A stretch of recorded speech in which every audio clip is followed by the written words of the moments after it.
Pertanyaan, masing-masing calon presiden juga diberikan kesempatan untuk saling menanggapi. Ya, tim panelis tentunya telah menyiapkan sejumlah pertanyaan dan menjaga kerahasiaannya. Untuk memastikan debat ini berlangsung secara adil, 3 pertanyaan dari masing-masing subtema akan diundi di hadapan Anda. Dan untuk itu, berkenan kami mengundang seluruh calon presiden untuk menuju ke panggung utama dan sesuai dengan posisi masing-masing. Kami persilakan kepada para calon presiden untuk menempati tempat yang telah disesuaikan.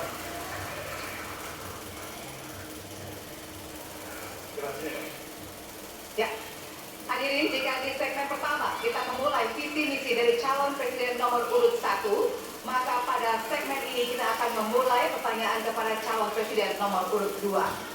Kami persilakan kepada panelis Bapak Agus Riwanto untuk mengambil subtema di fishbowl. Kami persilakan Pak Agus. Silakan diperlihatkan kepada kita semua tema yang terdapat di dalam bola.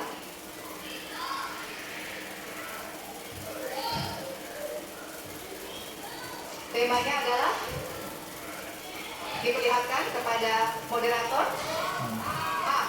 Baik, kita catat tema pertama adalah HAM.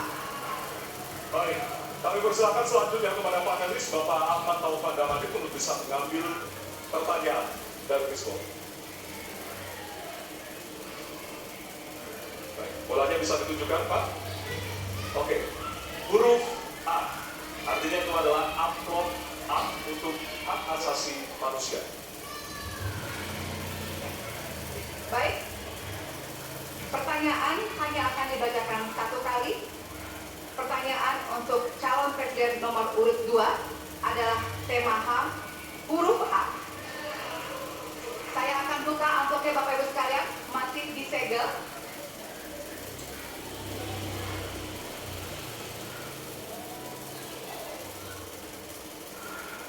Kita mulai. Beberapa tahun terakhir, tren kekerasan meningkat di Papua. Sementara masalah keadilan dan HAM masih belum terselesaikan, sehingga konflik terus berlanjut. Pertanyaannya, apa strategi yang Anda akan siapkan untuk menyelesaikan masalah HAM dan konflik di Papua secara komprehensif?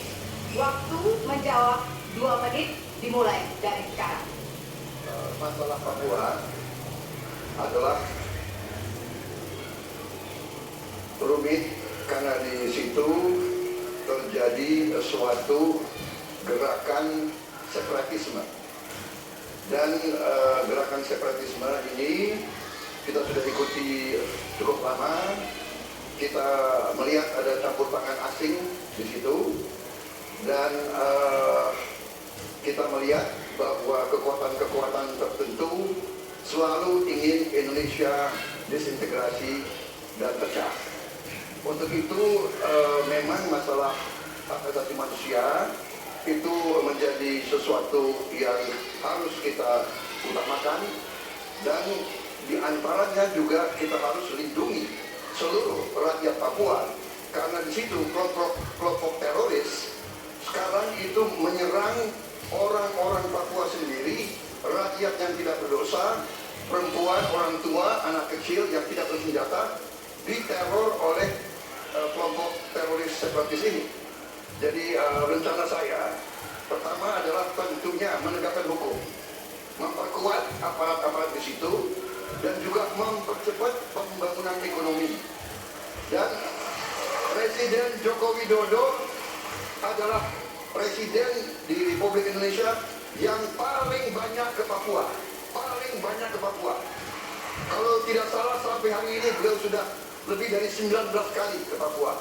Dan peningkatan pertumbuhan ekonomi di bawah pemerintah Pak Jokowi yang paling pesat, yang paling tinggi selama sejarah Republik Indonesia.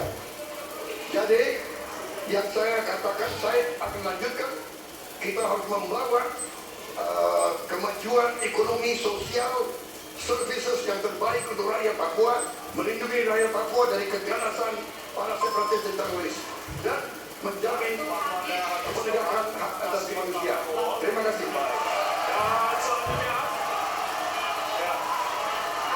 tenang. Harap tenang. Ya. Kita lanjutkan. Baik, kami persilakan kepada calon presiden nomor urut 3 untuk menanggapi jawaban dari calon presiden nomor urut 2. Waktu Anda 1 menit, Bapak, dimulai dari sekarang. Terima kasih, tapi menurut saya rasanya tidak cukup Pak Prabowo. Karena dialog menurut saya menjadi sesuatu yang penting.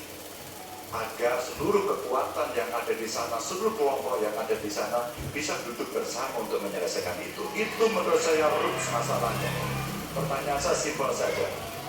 Apakah Bapak setuju dengan model dialog yang saya tawarkan itu? Terima kasih. Terima kasih. Baik. Bapak Prabowo, kita tahan dulu. Saya jawab. Waktunya Bapak merespon nanti setelah mendengarkan jawaban ataupun tanggapan dari paslon nomor 1. Terima kasih atas pengertiannya. Harap tenang, harap tenang, harap tenang. Hadirin, kita akan lanjutkan. Baik, selanjutnya kita akan lanjutkan dengan mempersilakan calon presiden nomor urut 1 untuk menanggapi jawaban calon presiden nomor urut 2. Waktunya 1 menit dari sekarang. Masalahnya bukan kekerasan. Karena ketika bicara kekerasan di Jakarta aja ada 3 pandangan. Ada yang menganggap ini terorisme, ada yang menganggap ini separatisme, ada yang menganggap ini kriminal. Di kita aja di Jakarta ada perbedaan pandangan. Apa masalah utamanya? Masalah utamanya adalah tiadanya keadilan di tanah Papua. Itu masalah utama. Oke? Jadi tujuannya bukan semata-mata tentang mentiadakan kekerasan. Karena damai itu bukan tiada kekerasan, damai itu ada keadilan. Itu prinsip utamanya. Nah, jadi caranya bagaimana? Satu, atas semua peristiwa pelanggaran HAM yang terjadi dilakukan tindakan penyelesaian hingga tuntas. Okay? Yang kedua, mencegah terjadinya pengulangan dengan memastikan semua yang bekerja di Papua memahami bahwa yang harus dihadirkan bukan tidak ada kekerasan tapi keadilan. Yang ketiga, melakukan dialog dengan semua secara partisipatif. Terima kasih. Terima kasih. Dan selanjutnya kami persilakan kembali kepada calon presiden nomor 2 untuk merespon tanggapan dari kedua calon presiden lainnya, dan waktu Anda 1 menit, Bapak, mulai dari sekarang. Benar, saya sangat setuju. Kita harus ada pendekatan dialog. Benar, ya. Dan saya juga setuju. Harus setuju. Tunggu dulu, aku mau jawab.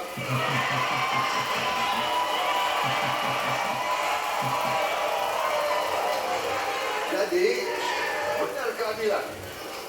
Benar sekali, harus ada keadilan. Tetapi saya mau mengatakan, tidak sesederhana itu, Pak Anies.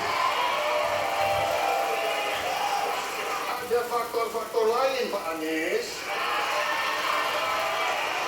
Ada faktor geopolitik, ada faktor ideologi. Inilah yang masalahnya tidak gampang, ya.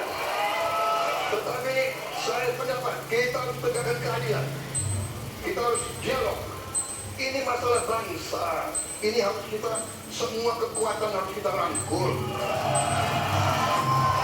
Waktu habis, Bapak. Waktu habis, Bapak. Terima kasih. Hadirin, harap tenang. Hadirin, harap tenang. Kita akan lanjutkan. Hadirin, harap tenang. Kita akan lanjutkan. Nanti kita akan kasih kesempatan untuk memberikan apresiasi kepada para calon presiden. Baik, selanjutnya kita akan beralih ke pertanyaan untuk calon presiden nomor urut 3. Kami persilakan kepada panelis Bapak Al-Makin untuk mengambil subtema di Fishbowl. Kami persilakan kepada panelis.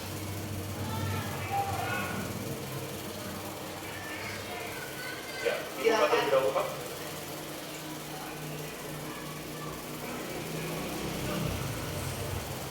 Diperlihatkan kepada moderator dan hadirin pemerintahan Dan dan peningkatan peningkatan pelayanan pelayanan publik. Baik. Dan selanjutnya kami persilakan kepada panelis Bapak Bayu Dwi Anggono untuk mengambil pertanyaan dari Fishbowl. Kami silakan, Pak.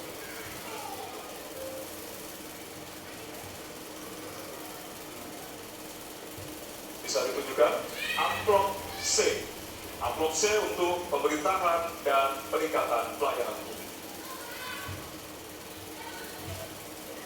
Baik, untuk calon presiden presiden nomor urut 3. Pertanyaannya adalah tema pemerintahan dan peningkatan pelayanan publik. Pertanyaan dari huruf C. Kita lihat sama, Bapak Ibu sekalian, amplop juga masih disegel. Kita akan buka.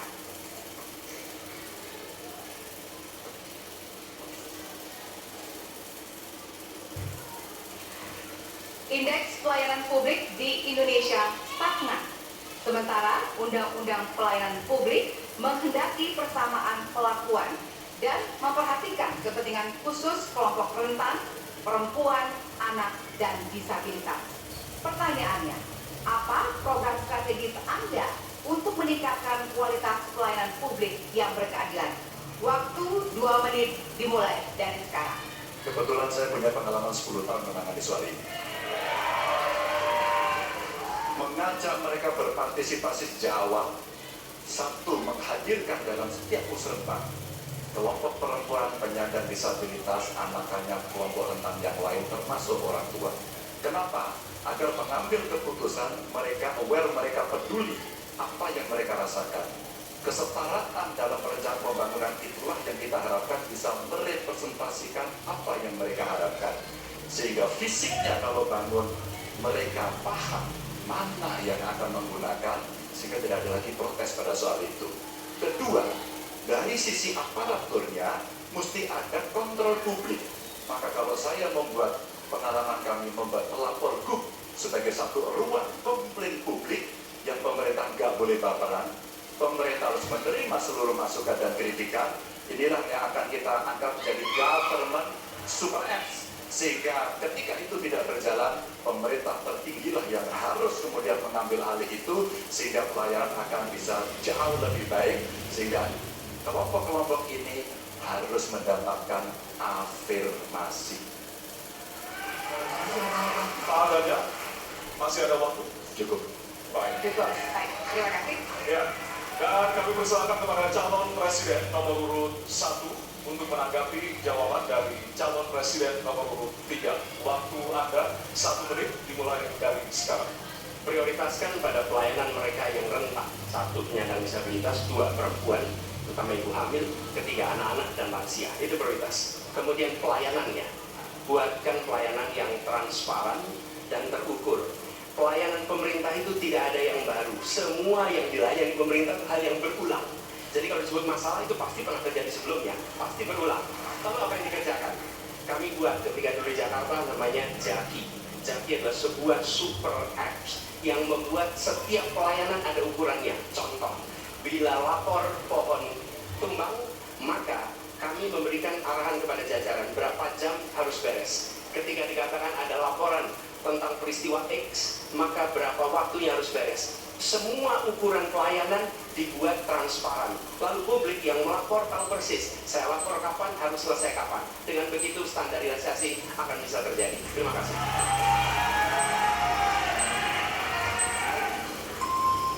Terima kasih atas tanggapannya. Silakan kepada calon presiden nomor urut 2 untuk menanggapi jawaban calon presiden nomor urut 3. Waktunya 1 menit dari sekarang. Menurut pandangan saya, kelompok rentan itu juga termasuk para petani dan nelayan.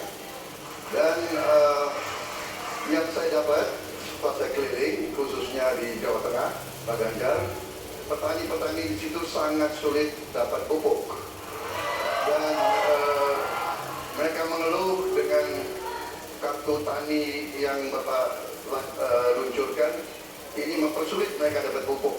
Jadi sebetulnya mereka ingin pupuk itu pengadaannya disederhanakan. Saya kira mungkin Bapak bisa menjawab masalah itu. Terima kasih. Pak Prabowo, Cukup, nggak usah lama-lama. Baik, terima kasih. dan selanjutnya kami persilakan kepada calon presiden nomor urut 3 untuk merespon tanggapan dari kedua calon presiden lainnya. Waktu Bapak 1 menit dimulai dari sekarang. Terima kasih. Jadi menggunakan teknologi yang disampaikan Mas Anies sudah betul. Rupanya kita sama pada soal itu. Tapi untuk Pak Prabowo saya harus mengingatkan Pak, pupuk langka terjadi di Papua Pak. Pupuk langka terjadi di Sumatera Utara Pak. Pupuk langka terjadi di NTT, Kalimantan Timur termasuk bensin. Mungkin Bapak sedikit agak lupa untuk saya bisa mengingatkan, karena Bapak pernah menjadi ketua HKTI. Pak, data petani kita tidak pernah beres. Maka kalau kemudian satu data petani itu bisa kita kelola, maka distribusi pupuknya harus bisa sampai dan tepat sasaran. Pada saat yang sama, kuota pupuk tidak boleh dibatasi. Maka ini yang saya telepon langsung kepada Pak Wapres saat itu, Pak Wapres please, kasih tambahan. Kalau tidak cukup. Dan ini terjadi di seluruh Indonesia. Maka ini yang mesti kita kerjakan. Masih ada waktu? Mau ditambahkan Pak? Cukup? Kita baik. Baik, terima kasih. Hadirin, kita akan beralih ke pertanyaan selanjutnya untuk calon presiden nomor urut 1. Kami silakan kepada panelis Bapak Gun Gun Herianto untuk mengambil subtema di fishbowl. Persilakan Pak Anies. Ya, bisa dibuka terlebih dahulu.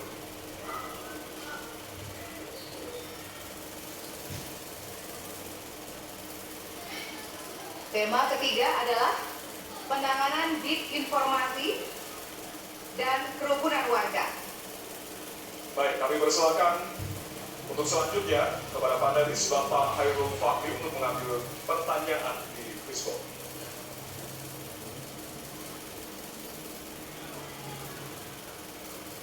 Ditunjukkan ke depan. Adalah amplop Huruf A. A. Baik. Amplop A untuk penanganan disinformasi dan kerukunan warga. Baik, pertanyaan untuk calon presiden nomor urut 1 adalah tema penanganan disinformasi dan kerukunan warga, huruf A. Dan bersama masih disegel, kita akan buka bersama.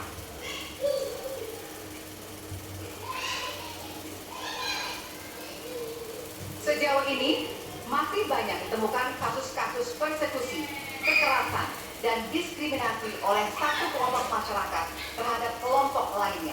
Pertanyaannya, apa kebijakan Anda untuk melindungi warga negara dan memperkuat toleransi dalam masyarakat Indonesia yang majemuk? Waktunya 2 menit dimulai dari sekarang. Setiap pelanggaran hukum tidak boleh dibiarkan tak dihukum. Karena apabila dibiarkan, dia akan menular dan dia akan dianggap sebagai sesuatu yang benar. Karena itu langkah yang pertama adalah setiap kali ada pelanggaran dikerjakan oleh siapapun, kapanpun, dimanapun, maka tegakkan aturan, tegakkan hukum. Nomor 1.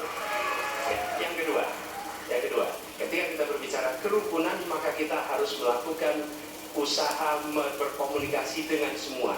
Negara tidak boleh memusuhi salah satu unsur yang ada di masyarakat. Negara adalah penyelenggara yang harus menjangkau semua. Kami mungkin tidak suka, mungkin tidak setuju dengan pikiran seseorang, tapi negara harus memberikan hak pada dia untuk berbicara, termasuk untuk mengkritik.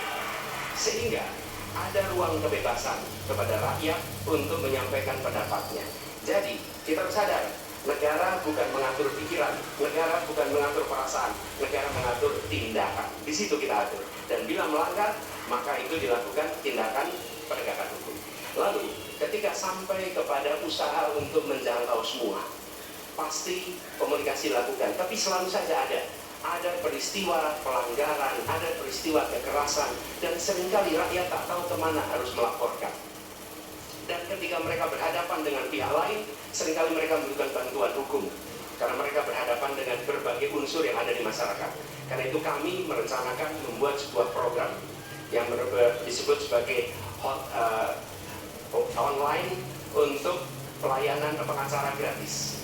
Jadi ini adalah online pelayanan gratis yang kami sebut sebagai, istilah yang kami gunakan adalah hotline Paris, itu namanya kira-kira. Nah, dengan cara begitu, maka rakyat mengalami masalah bisa minta tolong kepada negara untuk didampingi pengacara dari negara. Terima kasih. Terima kasih. Dan selanjutnya kami persilakan kepada calon presiden nomor urut 2 untuk menanggapi jawaban dari calon presiden nomor urut 1. Waktu Bapak 1 menit dimulai dari sekarang. Kira yang sangat dirasakan oleh banyak kelompok, terutama kelompok minoritas, Pak. Saya ingin tanya bagaimana tanggapan Bapak tentang keluhan adanya kelompok-kelompok minoritas yang ingin membuat tempat ibadah tapi sangat sulit karena faktor-faktor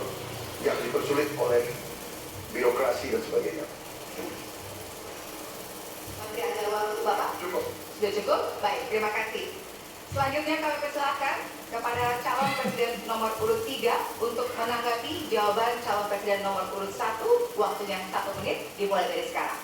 Ada yang lebih penting saya kira meskipun seluruh proses memang harus dilalui. Penegakan hukumnya, menghukum yang bersalah, dan aparat hukum tidak boleh ragu pada soal itu.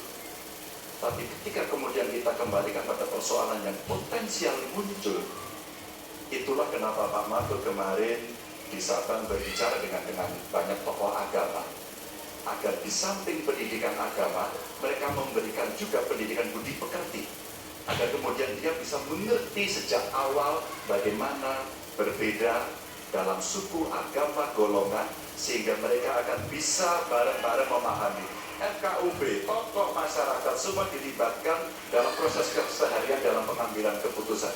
Kalau itu bisa terjadi, rasa-rasanya bangsa ini akan membangun harkat dan martabatnya karena kita memang berbeda, tapi kita dipersatukan. Masih ada waktu, Bapak? Cukup. Ya.